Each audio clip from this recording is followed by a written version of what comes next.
Calisthenics has numerous different skills you could master and across many different domains. There's different skills you can master for beginners, intermediates, advanced, and then there are different pulling moves, pushing moves, and even something for those chicken legs of yours.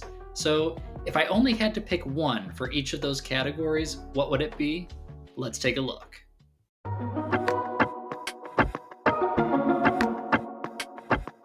I appreciate you all for tuning into this video. Remember, if you do enjoy this content, hit the like button and subscribe to the channel. I am slowly getting towards the 500 subscriber mark and would really appreciate the support. Now, let's get into the video. First, let's go over the criteria I'm going to use in this video. I'm going to break it down into 9 moves in total, starting with the pulling and doing a beginner, intermediate, and advanced. Then we'll move into push and do the same, and then we'll finish off with legs because let's be real, let's ditch legs and do that last. Now what I'm going to do in each of those sections is I can only pick one and will be based on a specific curve. So for beginners, I'm looking at people that are either starting off the calisthenics journey, starting to build strength, and also looking at people at the end of their journey. So this could be someone that's maybe in their late 80s or 90s that still wants to do something with their body, but might not necessarily have the full strength to do something a little bit more advanced. The intermediates then are people that are kind of progressing their journey a little bit, or they're coming off of their personal bests and need to shift their priorities and be a bit more accommodating to things that might be more stressful in the advanced category. This is when you're pushing yourself to the max and you're doing those things that are making people turn their heads and think, wow, that's incredible. So there's going to be that steady curve up to the most advanced and then back down to the beginners, kind of emulating how our life goes, right? We start as a beginner, then we get to that advanced level, and then we kind of slope out as the end of our career goes. First, let's start off with pulling skills, my personal favorite. Now for beginners, I think the most basic thing we can do is a rowing movement, and for me, I would go with the TRX row. Whether you're doing it with 2 arms or 1 arms, being able to start getting your full body engaged and getting those muscles pulling is going to be important. And what's great about the TRX specifically is you can change the incline, making it very easy at the start, having yourself more upright, and then you can make it more advanced by lowering yourself down and having yourself more parallel to the ground. This is a great move, and it's something that you could do at the beginning of your journey and something I hope I can still do at the end of my journey. Moving into intermediate, I have to go with my personal favorite and probably the most duh of all the ones on this list, and that is going to be the pull-up. And I'll even throw in weighted pull-ups in this category. The pull-up is the most foundational pulling movement you have. It definitely does take a little bit of skill to get your first one, and that's where I kind of put it in that beginner intermediate range, but then we'll throw in weighted pull-ups in order to get it truly in the intermediate category.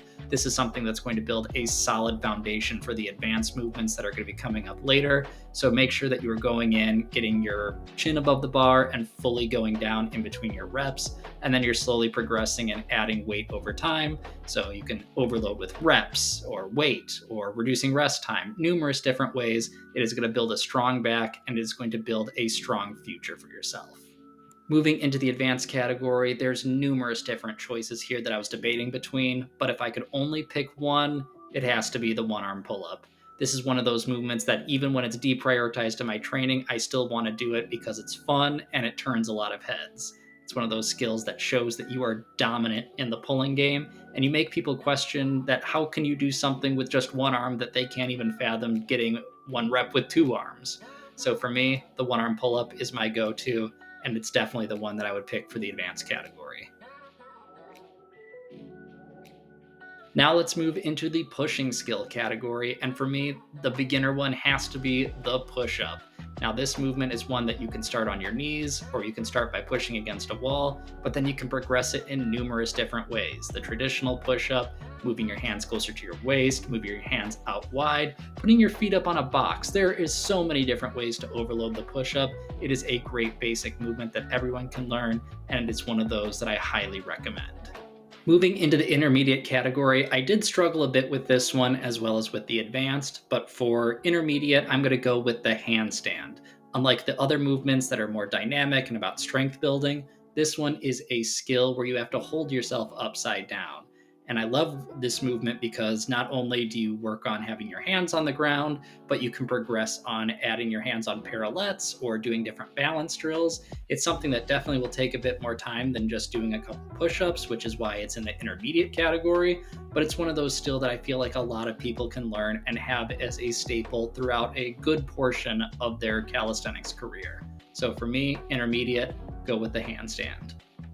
Finally, we move into the advanced portion, and I really struggle with this one between the handstand push-up and planche. But because I haven't done the planche yet, and because I like that you can still add a bunch of deep reps in with the handstand push-up, I'm going to pick that one.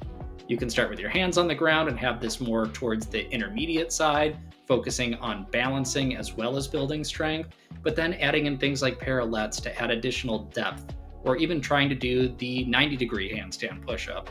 There's a bunch of variety here that can make it anywhere from an intermediate up to a super advanced skill, and it's going to build some super incredible strength for you. It might not be as cool and as iconic as the planche is, but for me, this is one that I want to continue doing for as long as I possibly can, but eventually I know I'm probably going to have to regress down and just do some cool push-ups.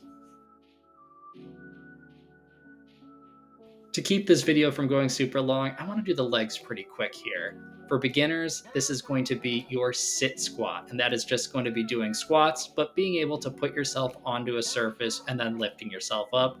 This is great for just being able to get comfortable getting up off of a couch, getting up off of a toilet, and just building up some basic strength as you're getting older. This will then advance into the intermediate category, which is more of your traditional squat or weighted squats with dumbbells or having a barbell on your back and having that.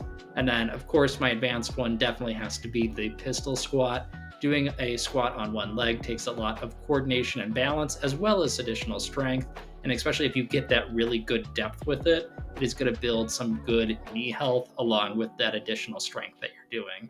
So for me, it's just a squat journey. It goes from being able to have your butt touching something and feeling supported to being confident and being able to do your squats with additional weight and load added to being able to do it on one leg and just being able to manage your body from a lower body perspective.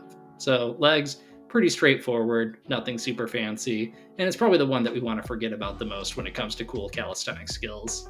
Thank you for sticking it out. If you did enjoy this video, remember to hit the like button and to subscribe to the channel, and leave a comment down below. Was I wildly off on any of these? Did I have a bad take? Or do you agree with my list? Let me know down below. Have a good one, everyone. Take care of yourselves.